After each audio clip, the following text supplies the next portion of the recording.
Hey everyone, I'm Christine, the host and creator of Flourish in the Foreign, the podcast that celebrates, elevates, and affirms the voices and stories of Black women living and thriving abroad while exploring living abroad as a pathway to wellness.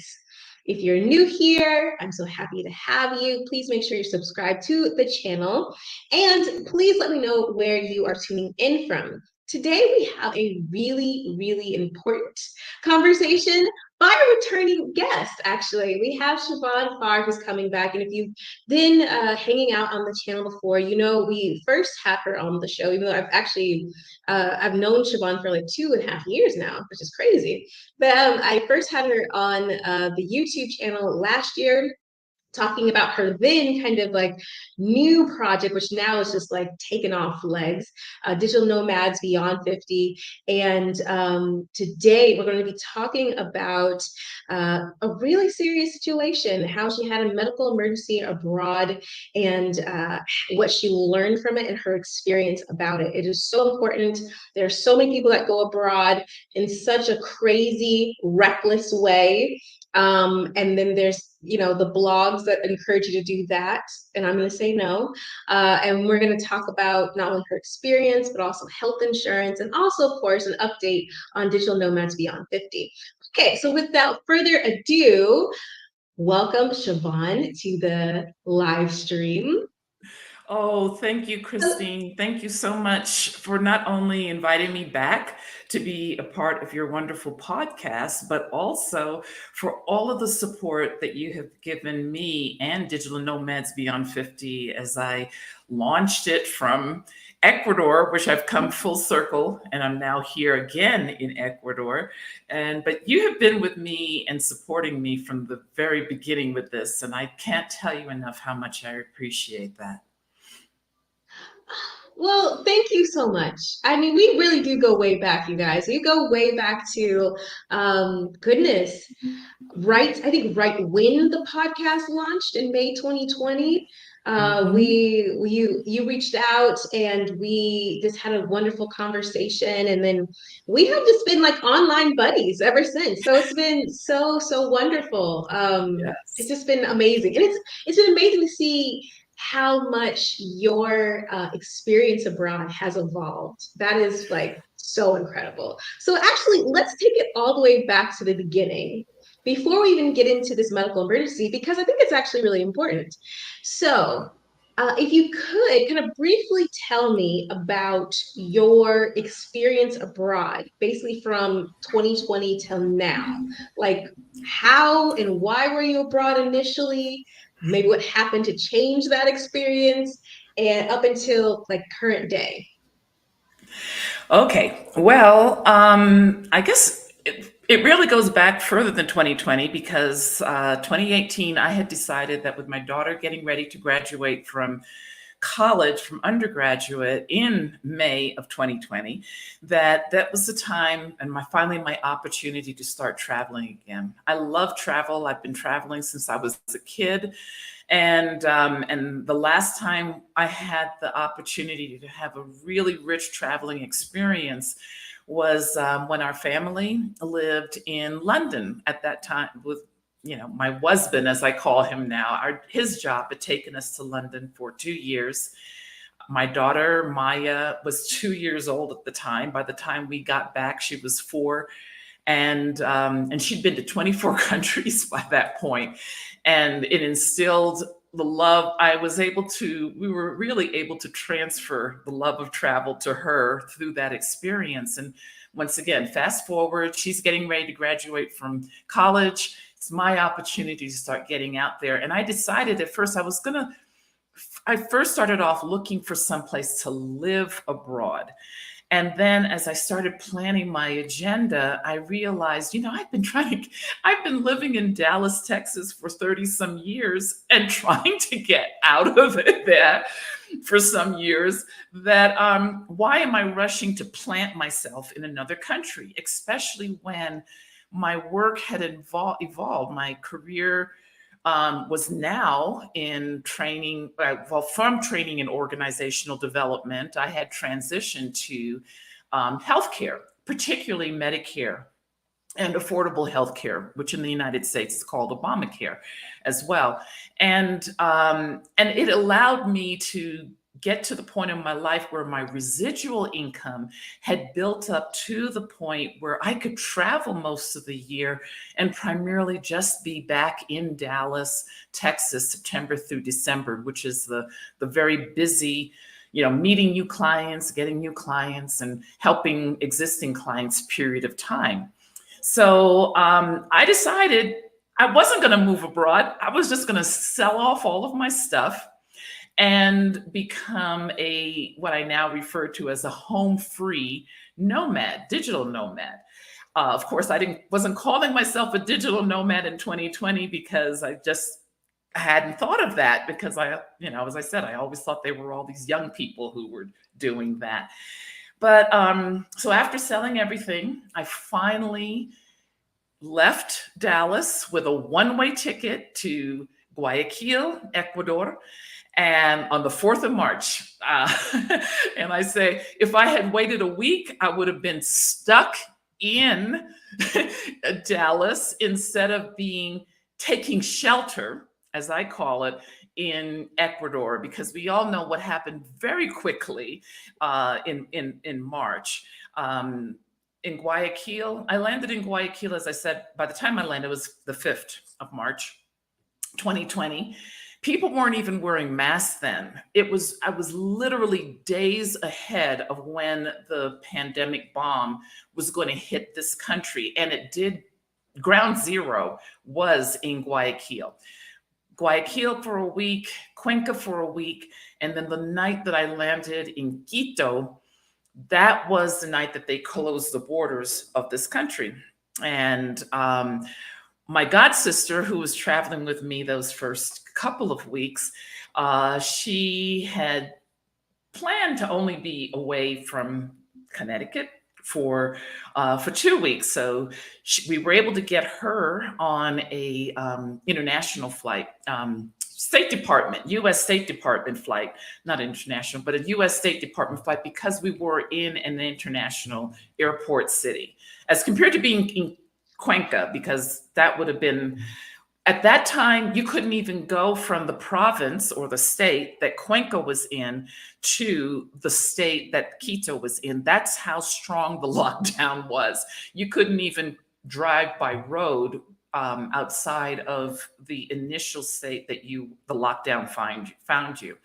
So she went off, but I had decided that since I had planned to be away for 6 months and had a 6 country by 6 months itinerary at that time, I was going to stay in Ecuador, because it was already clear that they were, as a small nation, they were handling the pandemic in a very aggressive and positive manner to contain it, which wasn't happening in the United States. Let's face it, that was not happening. And so the healthier thing for me, I felt, was to stay here. And I had no idea how long that was going to be. But as I said, I had planned to be away for at least 6 months.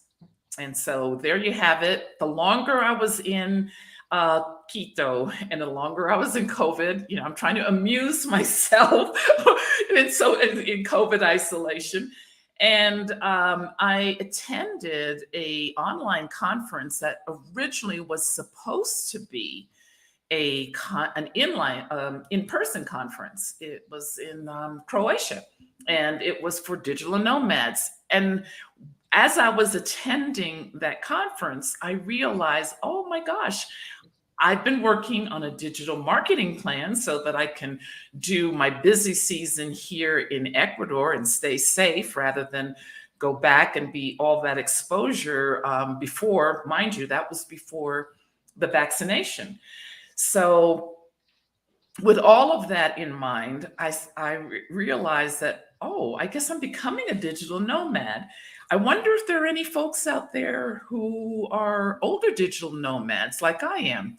Went out online in search, couldn't find any specific group or website dedicated to this. And so I started the Facebook group, Digital Nomads Beyond 50. and you were part of my advising committee on getting that started, and soon I actually kind of created the got the, I call it the footprint for it by getting the name on Facebook and all of that. But I didn't really start the group because I was going in, as I said before, my busy period. So I really couldn't start until the end of January of 2021. And I used my background, because my background of 15 years before health insurance was in corporate training and organizational development. And so I used that to put together a summit, because every year I was putting together executive retreats, staff development programs, all that type of stuff for Fannie Mae, because I was the manager of the Southwest office, training and organizational development, which was based in Dallas. So I thought, well, I do this all the time. I did this all the time. How hard could it be to do it online? It's got to be easier. Well, no, it wasn't easier, but I was able to pull together a great group of folks who were willing to take a risk on this new adventure for me.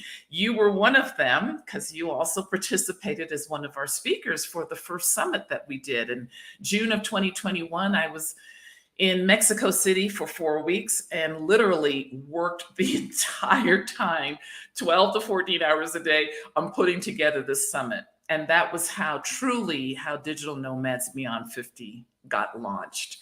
And we have grown. We're more than 900 members now. And one of the things that I so very much wanted to do was to have a co-live, co-work, to get people together in person so that we can share information and all that type of stuff. And so the first one, we finally had enough people together to be able to commit to renting a space in Medellin, Colombia, which is where I had spent the first 3 months of this year.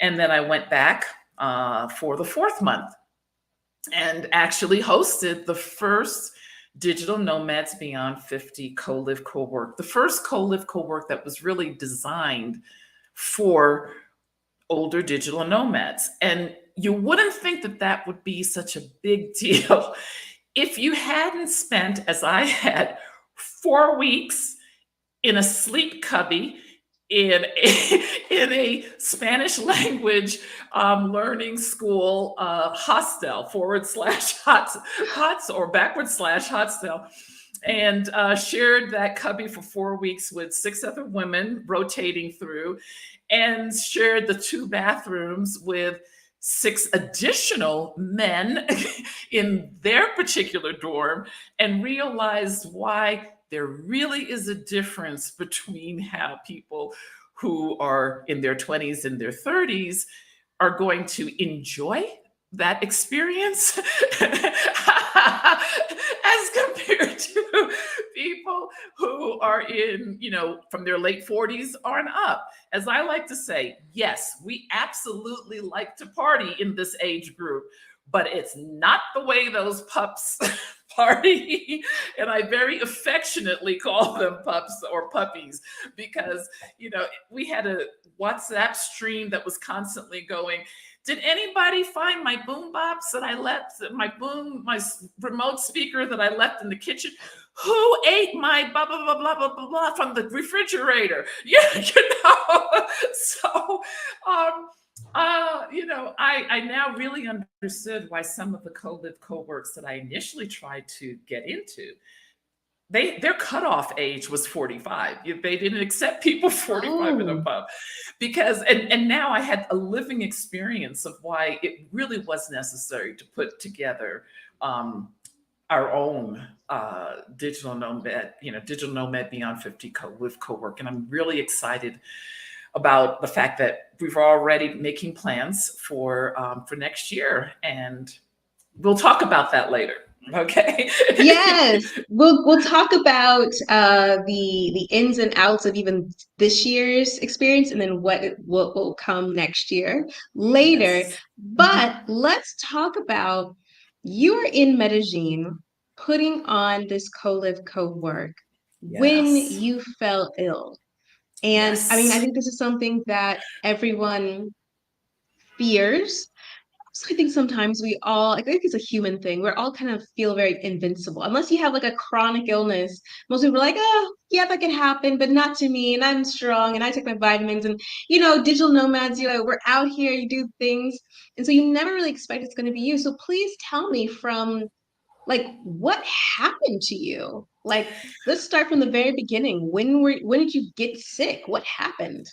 It was the Saturday that was at the beginning, that was the ending of the third week and the beginning of the fourth and last week of the co-live co-work. It was Saturday. I remember distinctly the 26th of June.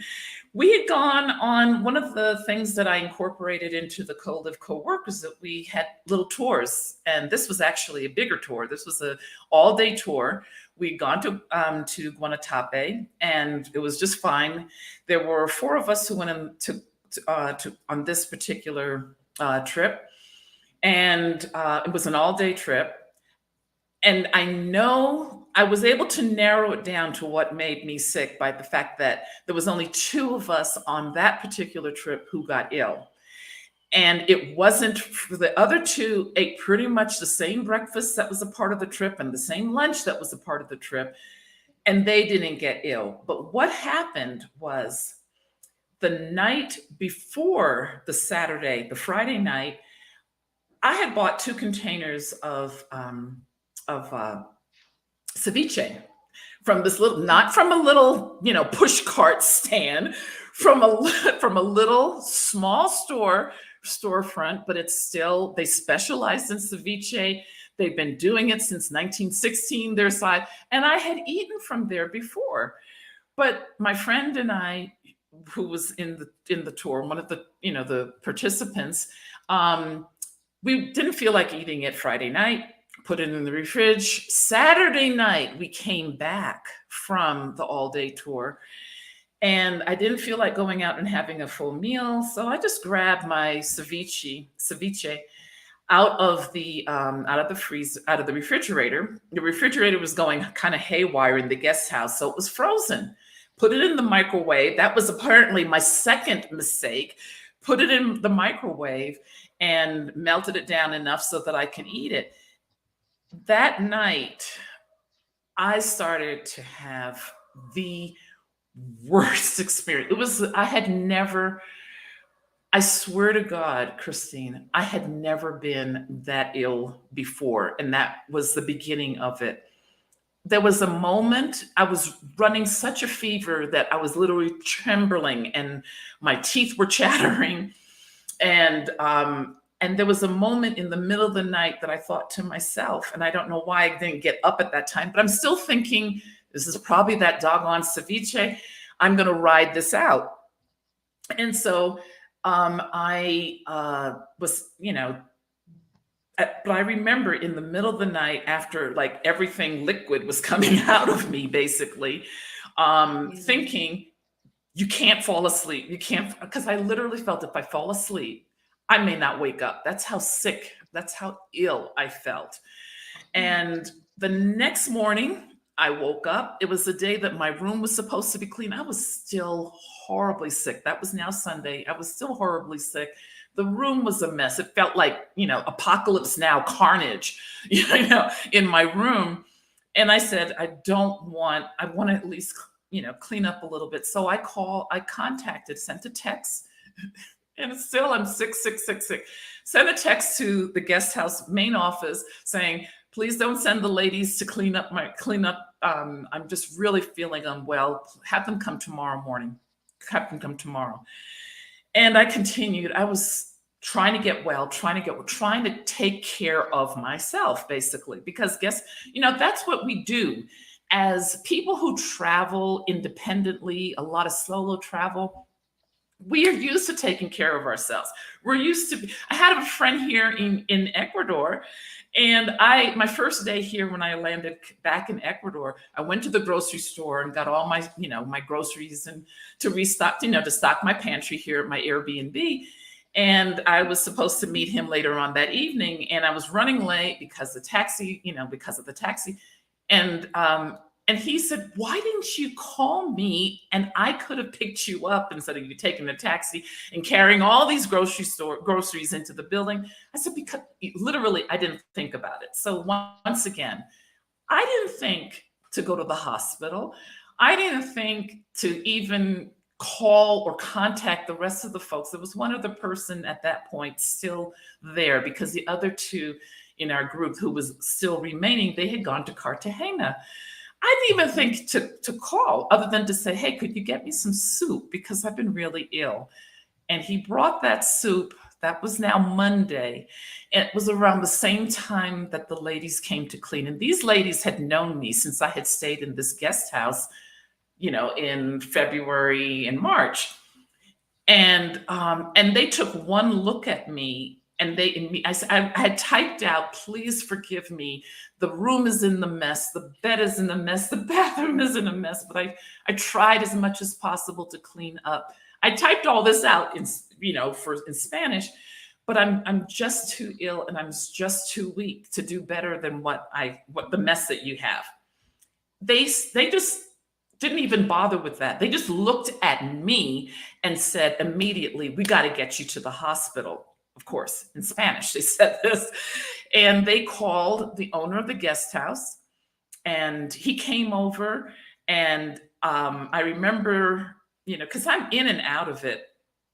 At this point, I'd actually fallen. I slept walk. I had a fever walk. They were looking at me. I didn't even know that I had blood all over this side of my face because I had fallen and practically bit through my lip, my lower lip, in a sleepwalk, which I'd never done before, but that's how high my fever was. So the ladies called the owner, Arthur, and he came, and they said Arturo's going to take you to the hospital.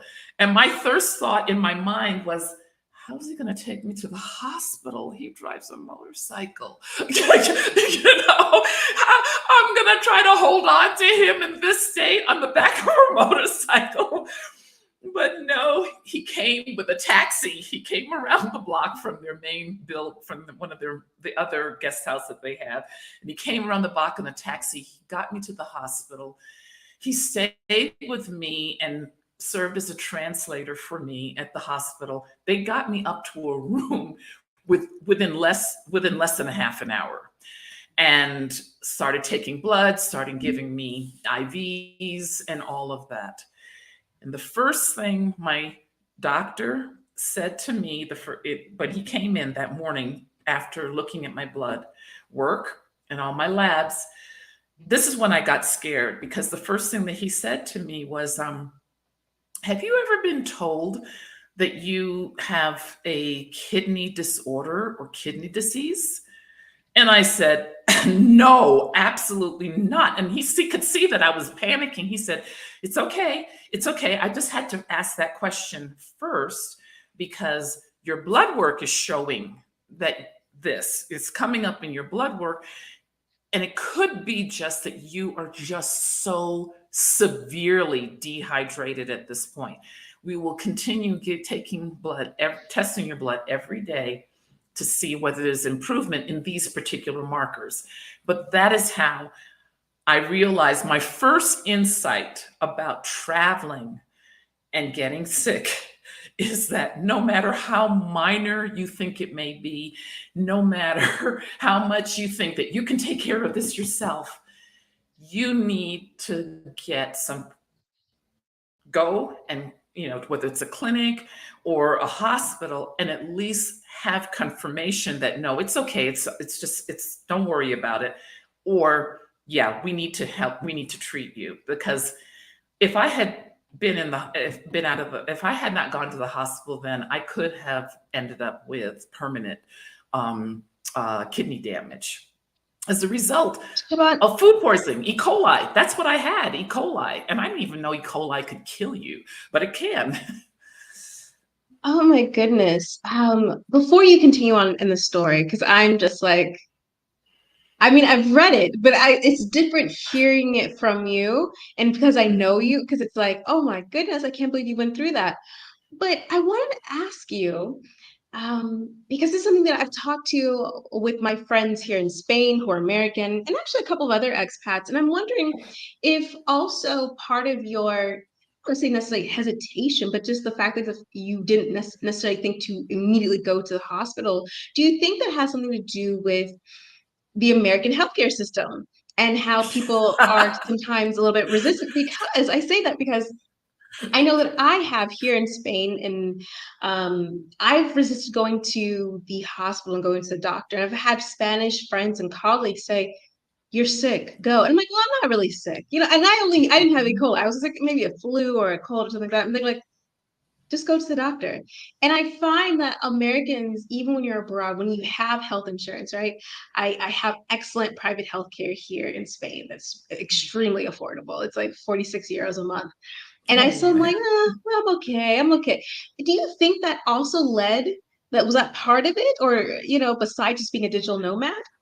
Yeah, well, in the United States, the old adage is that you stay away from hospitals because you go in sick and you only get sicker while you're in the Mhm. hospital. You're only going to get sicker.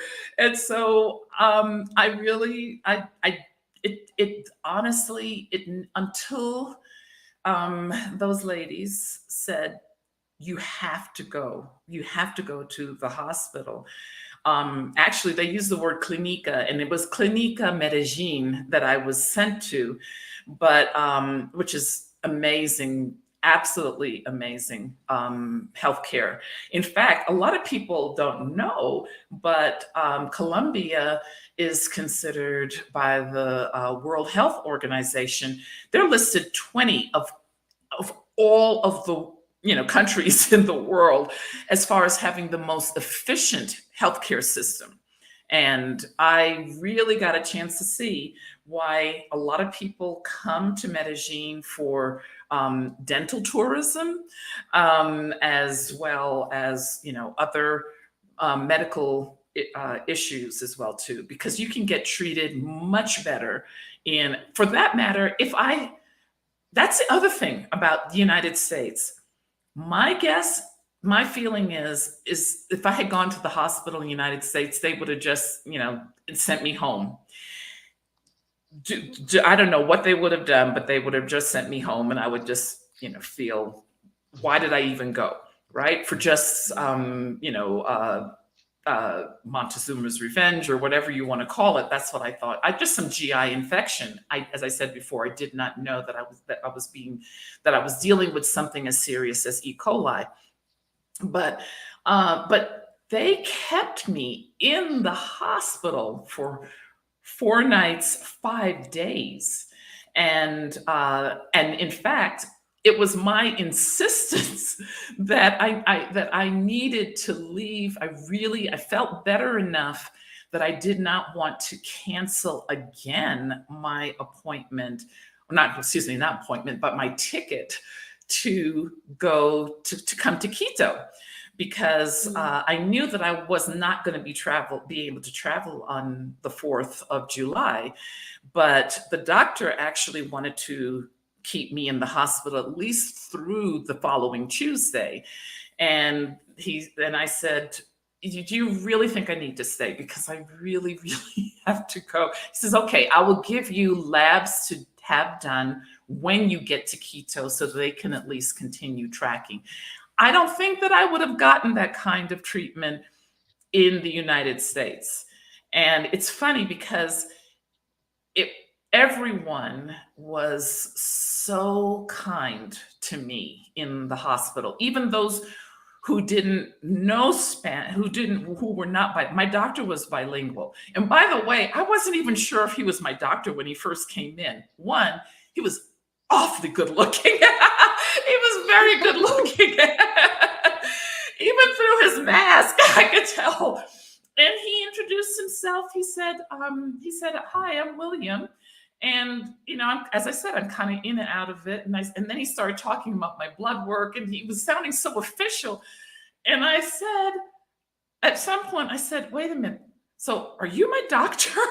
And he says, "Yes, I'm your internist." And he totally threw me off because he introduced himself to me with his first name, and apparently that is the norm. That is the norm here. I had doctors in my family. One of my favorite uncles was a doctor, my mother's brother, and I spent a lot of time in Cedar Rapids in his hospital, not as a patient, but just hanging around with my cousins or whatever. And as I said, I know how it is when you notice everybody, in the hospital environment, doctors are kind of like the gods of that kingdom.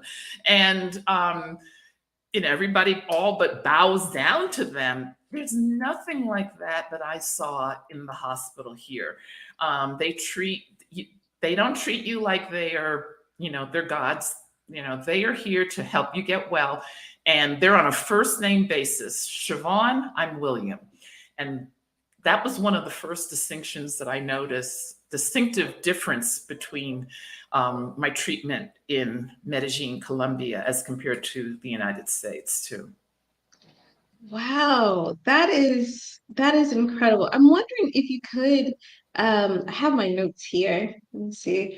Mhm. I'm wondering if you could speak to the quality of care of the facility. And then Mhm. also in your blog post, you mentioned that you had dental work done as well in Colombia. And if you could speak to Yeah. that experience as well. Sure, sure. The quality was, as I said, it was absolutely amazing. The only fault that I could find was with the hospital is that I could not stand. They kept on bringing me trays of food, and I would just gag and just I could not eat. I couldn't. And I know that getting some kind of nutrient was going to be important for me getting well, but I just could not. I could barely drink water. They literally had me on a drip, rehydrating me until the morning that I left. So I asked them whether I could get a protein smoothie, whether I could have a protein smoothie. And they kind of looked at me like, they even had the woman who's in charge of nutrition come in, and I explained to her, "Do you have protein powder? Do you have like powdered eggs?" "Oh no, real eggs. We only have real eggs. We don't use powdered eggs."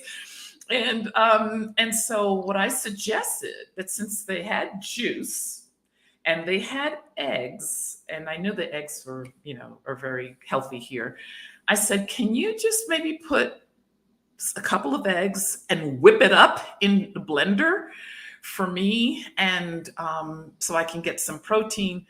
And that's what they started giving me. And it was funny because the first time that they came, it was in a cup that was this big, right? And we know what a smoothie cup is. It's usually like this. And so I thought this was just the do you like this? Will this work for you? Sample. And then they gave it to me for breakfast, and I said, "Okay, when are they coming with the rest of it?" and so when they came with to ask me about lunch, I said, "Well, can I have like 3 of those little cups that you brought me of the smoothie?" And that's how it went. I would get 3 of those little cups, every, for my meals, and that's how I continued. But other than that, that's the only, I could not believe that they didn't, that I couldn't believe, for me, I don't know, maybe in the hospitals in the United States, they don't have protein shakes, but my thought was, what do you usually do for someone who cannot take in food? There must be some kind of meal substitute that is liquid that somebody can consume in the hospital, other than a feeding bag or something like that, which I certainly didn't want to be plugged into. But that was the next thing was as I mentioned, I fever walked, as I call it, because as I said, I never walked in my life. But that Saturday night into Sunday morning, apparently I had been in such a high fever and so ill that I got up, and there was a little step down from where the bed is until the I might have been, maybe I was going for a t-shirt or something, because as I said, I was cold. But I wasn't aware of any of that until I woke up with my face against the floor, and I kind of like looked up and I thought, what the hell just happened? I had hit my face, and once again, I didn't think I'd hit it that hard. But as far as dental is concerned, by almost a week later, my front teeth were still very, very sensitive. I couldn't eat, I couldn't bite down on that side, and I could feel the discomfort all the way up into my gum line here. So I figured one of the co-lib participants, she had decided to also incorporate dental tourism in her time, 4 weeks there at the co-live co-work. And so she was very pleased with the dentist practice that she went to, and I had that number. I contacted them. This is after I'd already been out of the hospital, and told them what happened. They were able to get me in for that initial appointment that same day. She was. I was very relieved to know that as sensitive as my teeth were, I was from the X-rays. It doesn't appear as though was gonna lose any teeth. But she said, what I'm going to do is I'm going to put a back wire behind your front teeth that are affected. And you need to keep that in place for at least 6 weeks until you no longer feel the sensitivity. It's been more than 6 weeks, and I still do feel some sensitivity. So the back wire is still there. But the doctor exam, the exam with the doctor, the initial exam with the dentist, as well as the wiring on the back of my teeth, which was that when my teeth were clean first and then they back wired it, as well as a full set of x-rays. I had never had so many x-rays on my teeth. It was a special separate center that they sent me to get the second set of x-rays. I was there for almost an hour having my teeth x-rayed, because they took a section, and every section they checked before they went on to the next section, and they did the top and fully the bottom. In the dentist's office, they just did this side. That was all of $30 for that hour of x-rays and the full set of x-rays.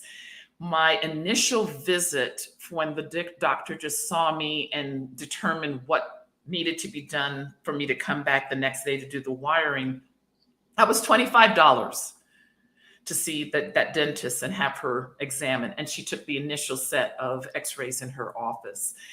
And then the next day when I came back and she cleaned my teeth, the dentist, at least in this practice, the dentist always cleans your teeth first, not a hygienist, so that they can catch and see anything on their professional level that maybe a hygienist in their mind, may not be able to see. So the cleaning and the back wiring was an hour and a half in the dentist's office, and that was $90. I can't even get my teeth cleaned in the United States for $90, let alone all of that. So that is and oh my gosh, it was like going to a spa, because the first thing that they did was she laid me back, and everything, all of that was typical to having to go into a dentist. And then they misted me around with an aromatherapy that is a relaxing and calming aromatherapy. Then they put a mask on my eyes that did a massage automatically. It was like a little device inside of the mask that while she was working on my teeth, and it was kind of like a relaxing what do you call it?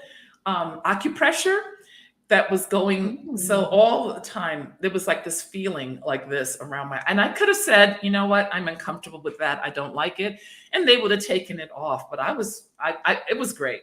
It was great. And let's see what else.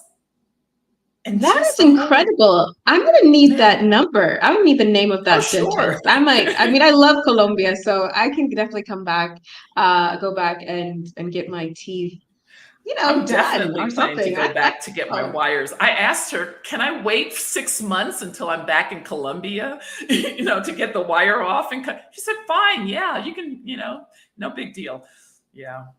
So But tell me about the cost of your stay in the hospital, because you were there for 5 days, 4 nights in the United mhm, States. That would have bankrupted most people because that's just how it works.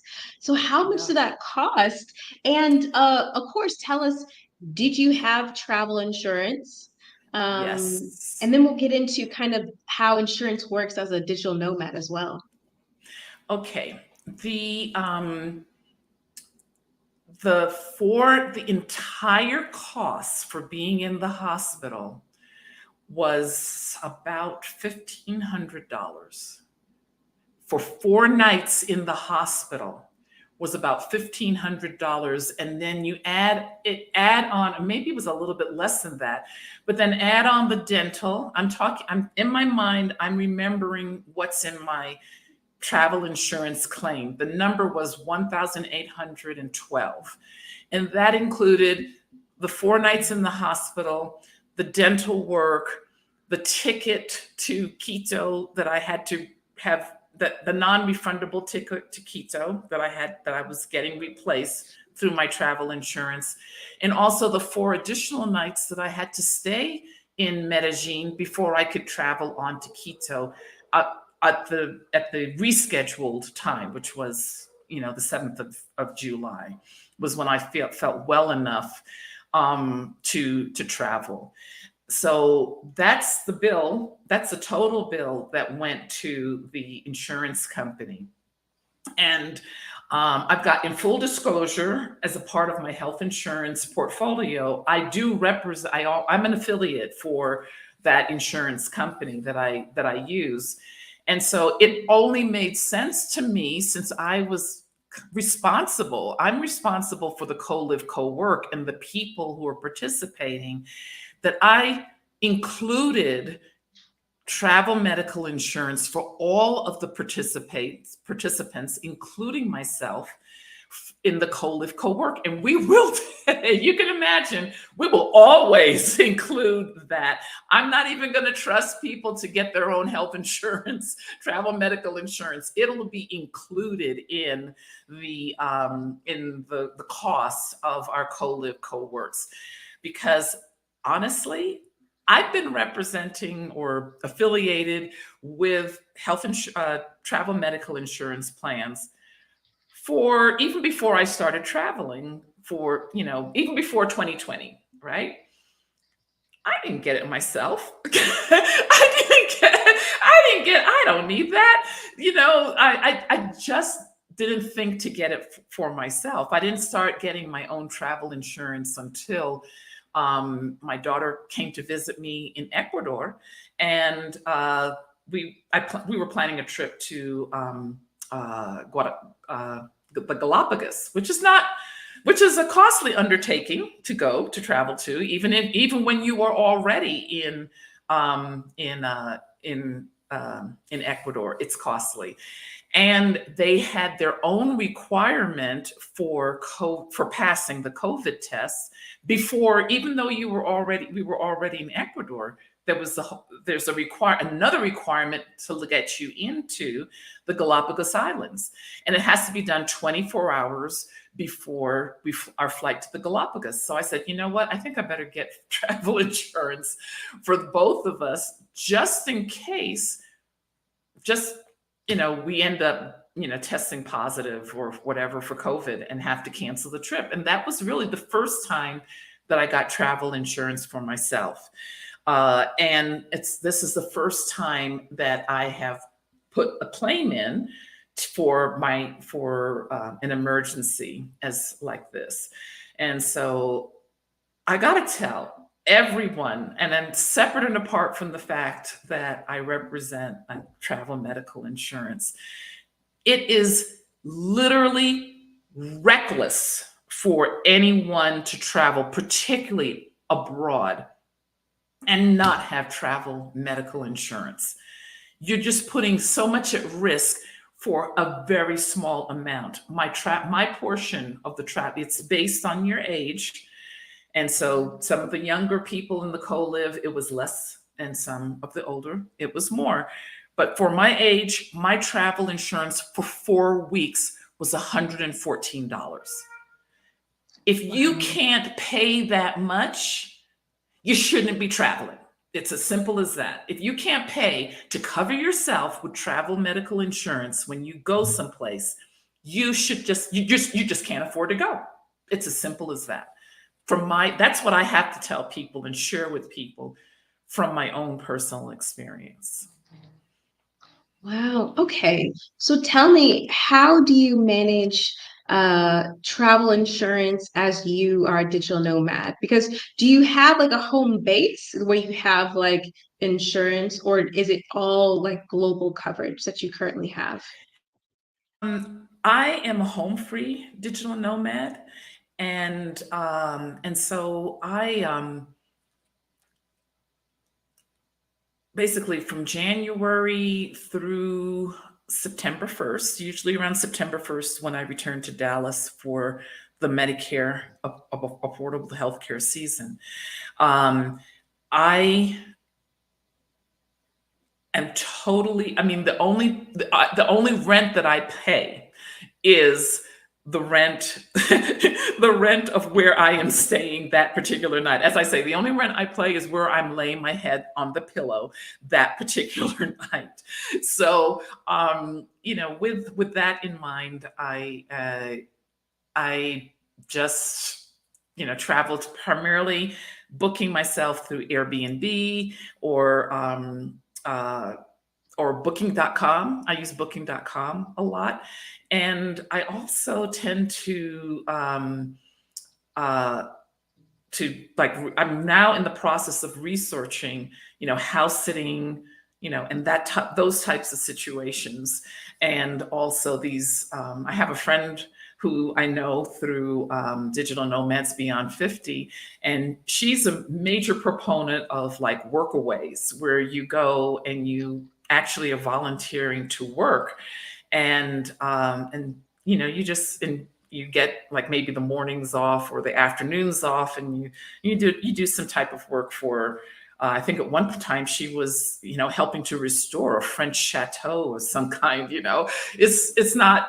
And there's also Woof, WOOF, which my daughter introduced me to. I haven't tried it yet, but basically you go and you work on a farm, and they take care, you get your room and your board, and you get a different type of experience because you're staying with the local people as well. So, but that's kind of like how my travel from January through August is. And then September, October, November, December, I'm back in Dallas.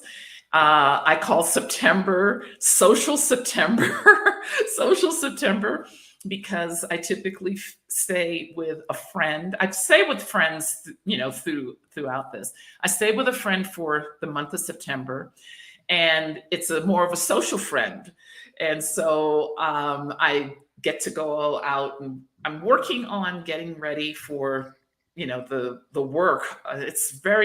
It's a grind because I'm working 6 days a week. And on the 7th day, I am doing my laundry, doing my meal prep to prepare for the next 6 weeks. I mean, 6 days that are coming up. So it's really a 7-day a week from the 1st of October right through to the 15th of December, which is when everything kind of not shuts down, but at least slows down. And so, but yeah, this in September, I usually stay with a friend, a social friend who I can enjoy the visit as well as, take care of my business. Come October, I stay with another friend who is a professional friend in the sense that we're good friends, but she also is a health insurance agent who specializes in Medicare. So when we both come home, her from her particular Walmart and I from my particular Walmarts, when we come back to her home, which she is graciously allowing me to stay in, um, we understand that we don't want to talk to each other much.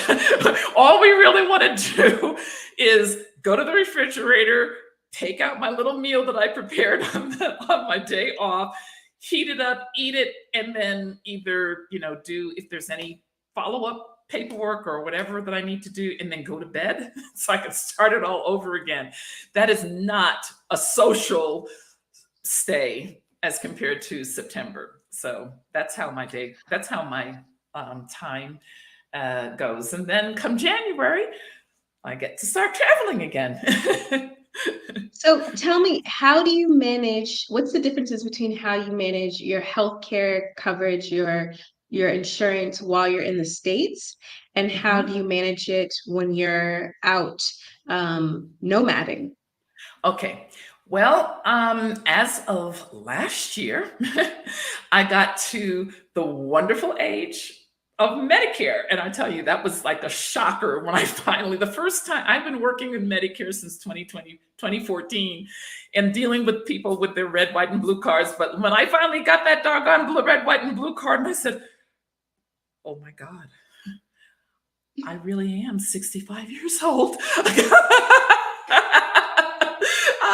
You It had was a a shocker. AARP card? What is the red, Oh, I let had me know what the I red, white, had and blue got, card is. ARPs.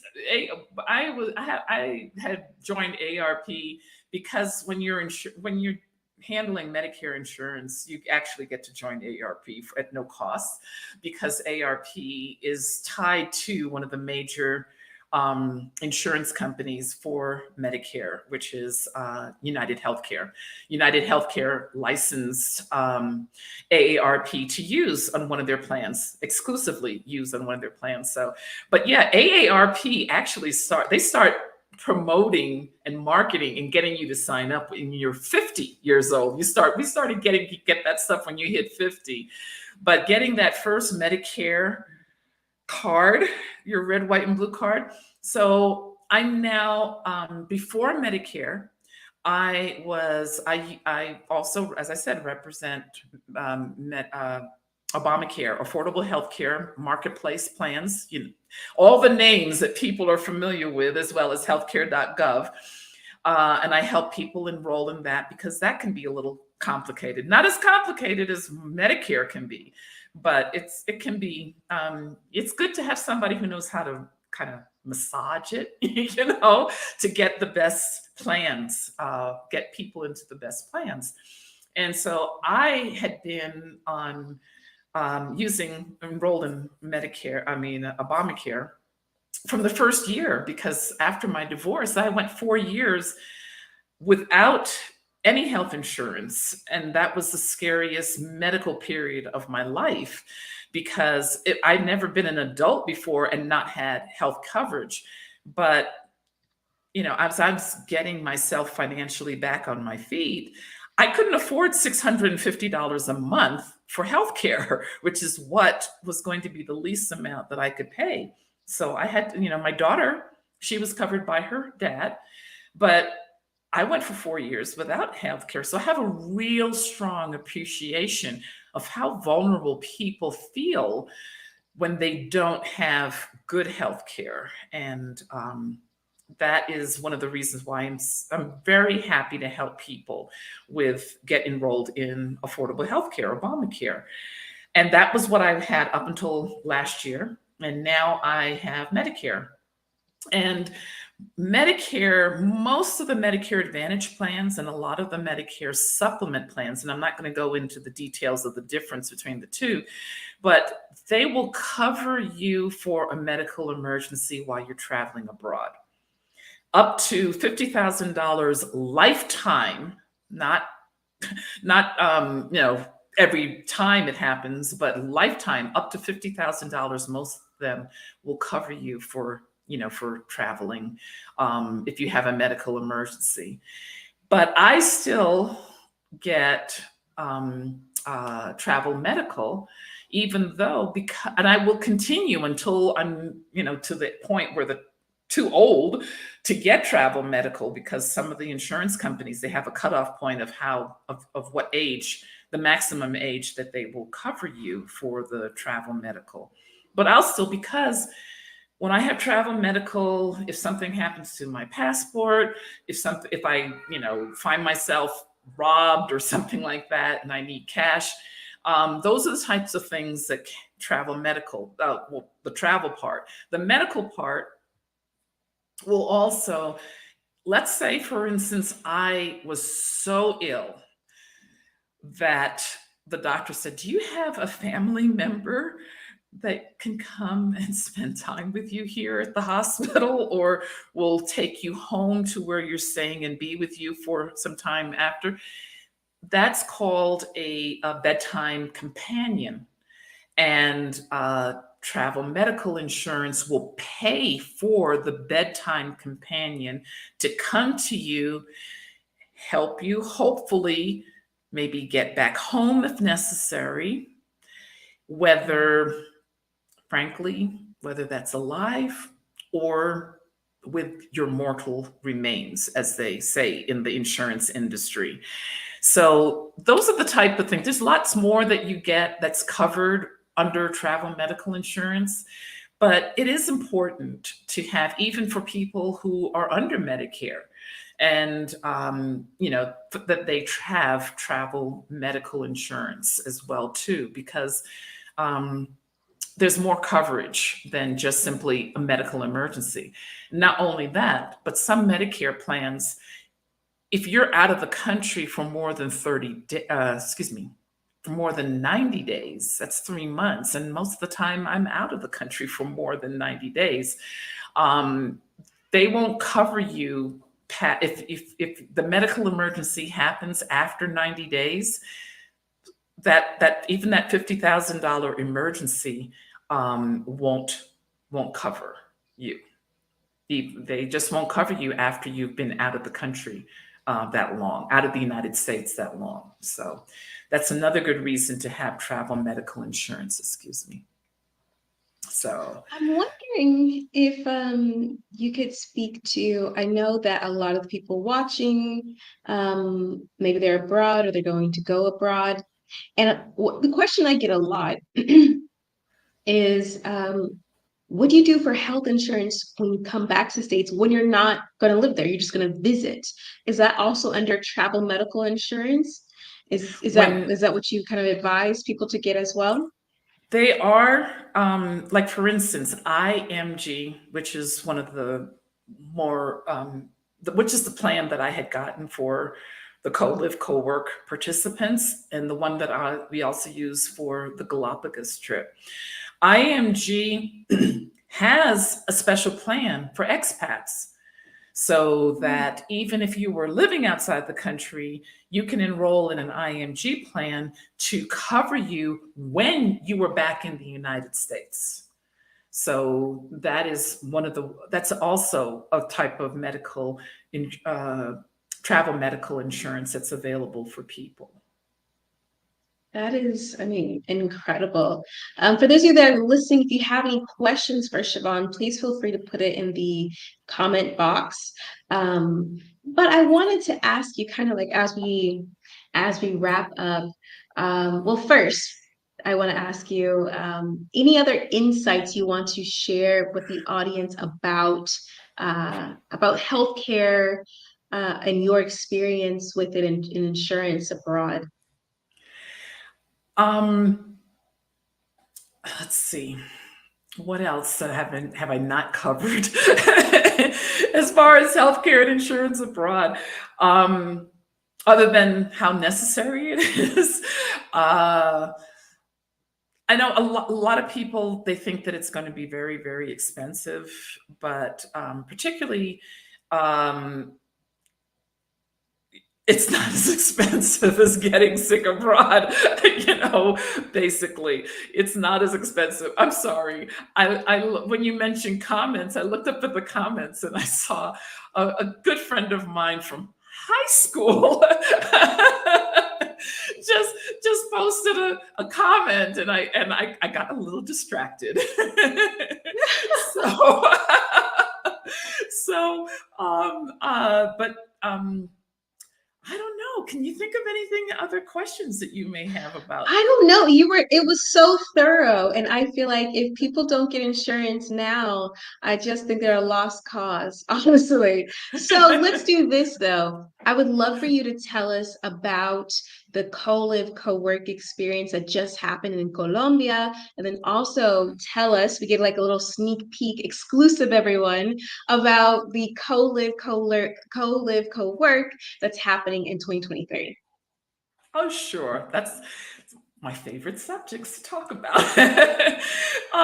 With the June one, as I said, that was the first time that we did it, and I basically looked at the other types of co-live, co-works, the ones that I said are for the younger people, and I looked at what is it that they are offering and what is it that they're not offering that I would like to, because my other background is that a lot of people may not, except for the people in Dallas who know me, is that I had a meetup group called Urban Mosaic for 9 years. I was hosting typically about 2 events a month out with Urban Mosaics, and our group had grown to be about 1,300 members. Not everybody showed up at every event, but it was a good sized group, and I was always hosting events.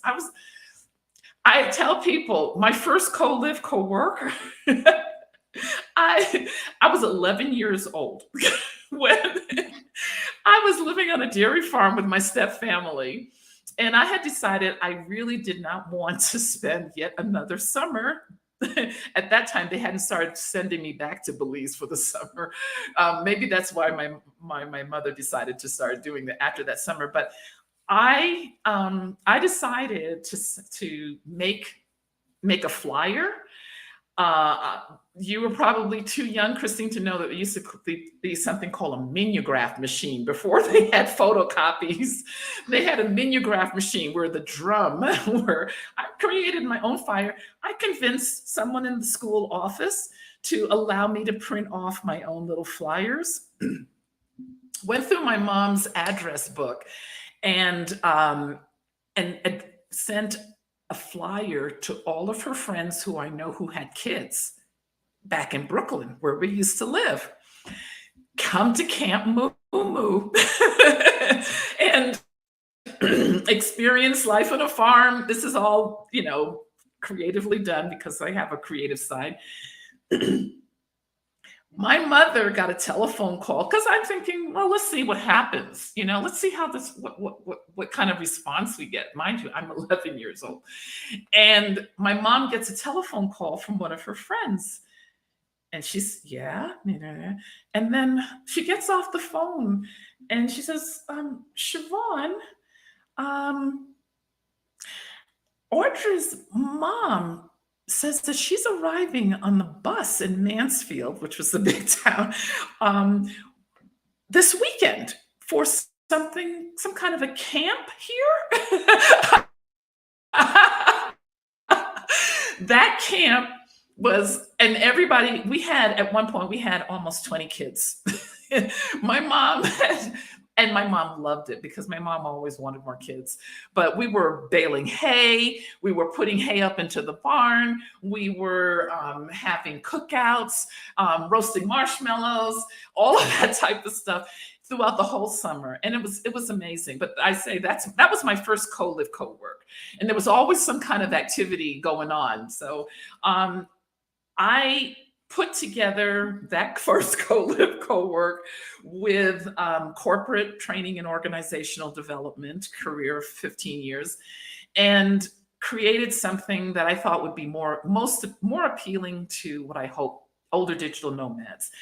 We didn't sleep in sleep cubbies or dormitories with 6 other people, or even had to share a room. Everybody had their own bedroom and their own bathroom. and we also, I noticed that some of these other co-live, co-works, they pretty much left it, for the price that they were paying, they didn't provide any food, not even breakfast. And so we had a breakfast was provided. As it turned out, the guest house would deliver bread and eggs and coffee and all of that stuff for us. And then we'd make up our own stuff at our own schedule. But I also had tours, because I had been laying the groundwork for this. For 3 months I was in Medellin, so I knew what tours to go on and what would be awesome introductions for our participants to the city of Medellin. All of that was incorporated into our co-live, co-work. The lessons that I kind of learned, though, from doing this first one is that I modeled it after the co-live, co-works that are already designed for people who are experienced, long-term, established digital nomads. And so what I didn't take into consideration is that I would say like 65 to 70%, 65 to 70% of our members are what I now refer to as explorer digital nomads. They are planning to start to become a digital nomad, or they're new and to being digital nomads. And then maybe the other 30 to 25% are experienced digital nomads.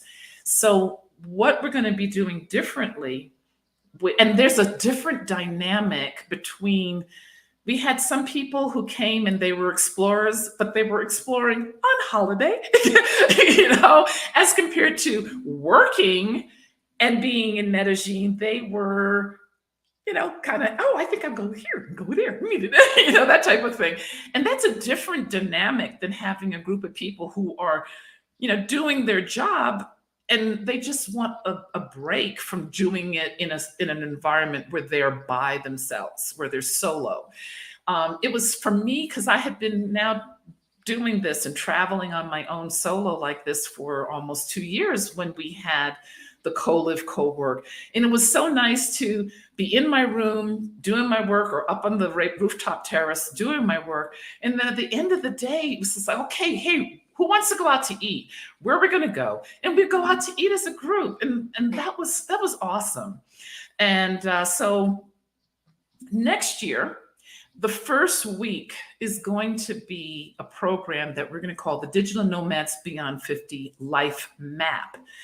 And it's going to help, because I hear from so many members, I wish I had the time to plan to do this. I want to do this, but I don't even know where to start. I don't know how to get started, all of that. So this is going to be a retreat, not a co-live. I guess you could say it's a co-work retreat, because the work that they're going to be focused on doing is planning their life and their map to becoming a digital nomad, so that by the time that they leave after that week, they will have not only a plan, and everyone's going to have a digital, their own plan, because there's so many different types of ways to become a digital nomad. So each individual will create their own personal path to becoming a digital nomad.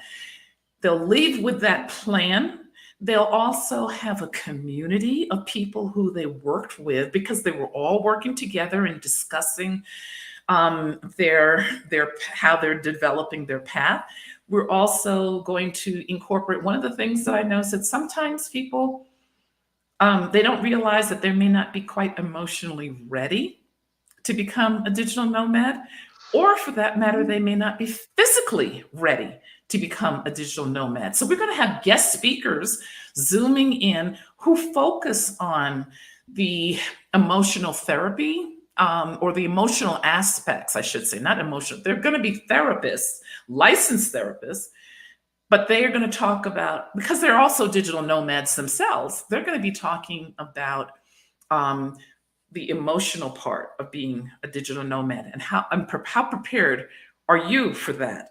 And if somebody, as they're reflecting, taking this retreat time to reflect on that, if they find themselves saying, I think they have a point here. Maybe I'm doing this too soon after my spouse died, or my horrible relationship just broke up, or whatever it is that they may be emotionally dealing with, when they start to think, maybe I should just run away and start working in a different country. And the same thing with the physical. One of my good friends, we went on a tour together because she came the last 2 weeks. And we went on one of the tours. At this point, it was the fourth time that I've been on this tour, but I love it so much. It's of the city center. And when we came back, between coming from the metro station to the actual guest house, she said, we came to a shopping center, and she says, I kind of need to just sit down and just take a little bit of a breather before we go up that hill. And I remember thinking to myself, up what hill? What hill is she talking about? And then I realized that for her, and she was the one who helped me bring this awareness as far as this aha moment. For her, what I don't even perceive as a hill, because I lost 50 pounds before I started my digital nomad trek, and I was working out, and I still work out. But for her, what I don't perceive as a hill was something that she had to sort of take just a beat before she went up. And we talked about that even while we were sitting there. And I said, I think you just pointed out something that we need to incorporate into the life map, to bring in somebody who is a digital nomad as well as a fitness therapist or fitness coach, who also can do it virtually just the same way. And if people have that need, they can also avail themselves of that services. We're not going to be doing it, but they can put it down as something that they need to address. And we have at least given them 2 resources, emotional and or physical, to help them. And if they decide, hopefully they'll like the 2 that we put in front of them. And if not, then they will at least know that that's something that they need to address. So that's the first week. And then for those who want to extend it, pay a little extra to extend it, they can extend the life map for like three nights, and overlap with the people who are coming, the experienced digital nomads who were coming for the co-live, co-work. And then they might have an opportunity to avail themselves of interacting with experienced digital nomads, learning more from people who are actually doing it, in a very informal way, because we might have a couple of dinners together or whatever before they go on. And then it's those who remain for the 2 to 3 weeks that is the co-live. Those are all experienced digital nomads, and we don't have that overlap of that odd dynamic between the explorer kind of holidaying people, as well as the experienced digital nomads who were there to do their work on their schedule, but just have some company while they're doing it for a couple of weeks.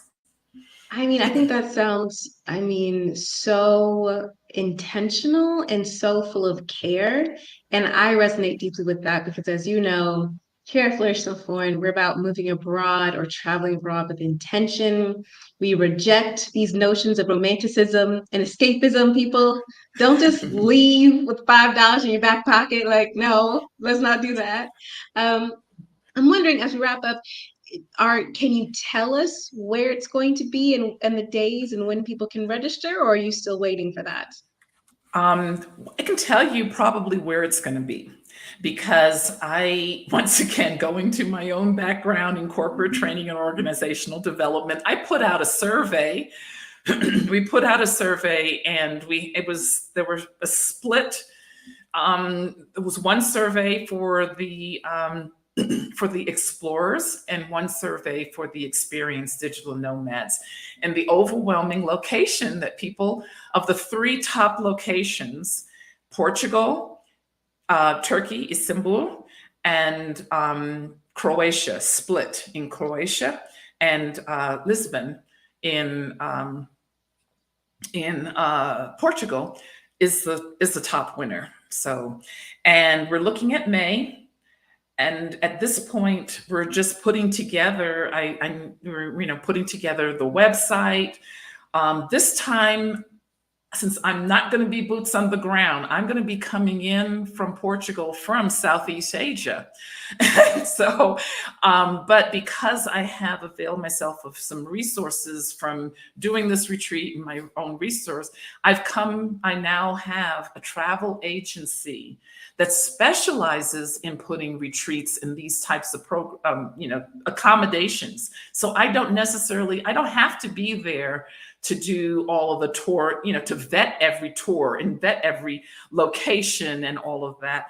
They do all of that, and their reputation is highly, highly regarded, and they want to maintain it. So I trust that they're going to, steer me in the direction of some good locations for me to look at. And of course, I'll do my own research, checking the reviews for the locations and whatever. And but it's more than likely it's going to be Lisbon, Portugal. Okay, and tell everyone where they can connect with you. I know you have a Facebook group, you have a website. Tell us all that stuff. Okay, well, the Facebook group is Digital Nomads Beyond 50. And it's a network, but if you just go into Facebook and put in Digital Nomads Beyond 50, you'll find two things. And we have a page, which is not as active as it should be, but the group, it's because the group is so wonderfully active. I mean, we have amazing group experts that are always finding excellent resources to put in front of our membership. We're sparking conversations as well during the, what was it? The last conversation that we got started was, what are you cooking?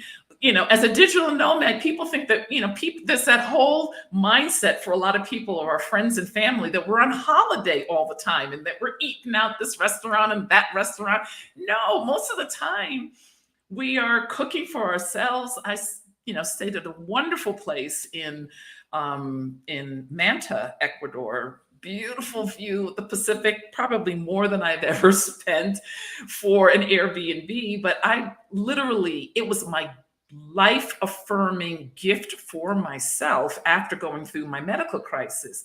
And then I invited my Quito families to come and spend some time with me there as well too, for free, because I said, all you need to do is just feed me while you're there. If you go out to eat, you can pay for my dinner, and which is heck of a lot than what your share of this place would be. So, but yeah, I am really looking forward to the next stage of all of this, the co-live co-work that's coming up, as well as the planning of it. It's going to incorporate everything that has been part of my background. The learning and corporate learning and development, event planning has also been a major part of my background, as well as now I have a lot to share, having been a digital nomad for these past almost 3 years. So it's going to be great. Maybe it sounds incredible. Say that again. Maybe you can be a part of it too. Portugal is not far away from me. It's not far away. So, Mhm. I would love to support any way that I can. Love to meet you actually in person. I feel like I know so many That would be people via awesome. online, but I have not met anyone in person. So I would love that. Siobhan, thank you so, so much. One, for just being you and just you're always a bright light and you're always just so caring. So just yes, thank you for that. And thank you so much for doing this live and sharing something that's deeply personal, but I think is going to help so many people.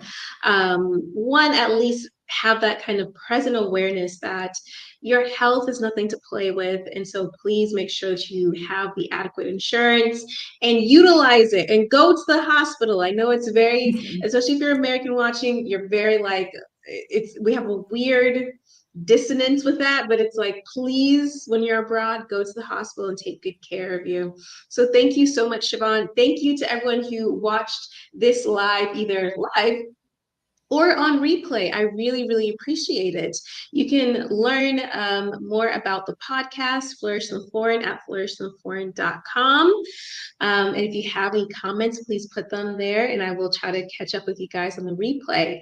Remember, everyone, it is not about moving abroad or traveling for IG. It's definitely not about just being abroad. It is about thriving abroad. And part of thriving is taking care of your health. Okay. So go abroad and cultivate a life well lived. I will see you guys next time. Bye.